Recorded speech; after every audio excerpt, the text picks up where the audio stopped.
Huma 193 il-każi ġodda ta' COVID-19 f'pajjiżna li ġew irreġistrati bejn il-Ħadd u Tnejn. Din iċ-ċifra ttella l-21,085 in-numru totali ta' persuni li ħadu l-virus f'Malta sa mill-bidu tal-firxa tal-pandemija fil-Gżejjer Maltin. Bejn il-Ħadd u Tnejn fiequ 242 persuna biex issew ma' 18,309 dawk il-persuni li fiequ. Dan kollu tħabbar mill-Ministeru tas-Saħħa fejn ġie konfermat ukoll li fl-aħħar 24 sija pajjiżna rreġistra fatalità oħra. Dan wara li raġel ta' 96 sena tilef ħajtu fl-isptar Mater Dei sabiex bekk il-vittmi totali fil-Gżejjer Maltin żiedu għal 305. Bekk il-każi attivi se jammontaw għal 2471. Dan fil-waqt li sa issa huma ftit aktar minn 20,500 dawk li jingħataw it-tilqima. U fi żviluppi oħra minkejja l-assigurazzjoni li ingħatat il-ġimgħa li għaddiet, diversi frontliners u anke persuni vulnerabbli għawċin jinsabu inkwetati għaliex għadhom qed jirċievu appuntamenti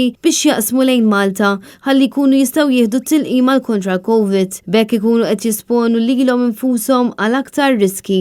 Dan meta fl-aħħar bulettin mediku il-Professur Charmin Gawci konfermat li din il-proċedura kellha tinbidel u t-tilqim kellu jibda jingħata f'Għawdex stess.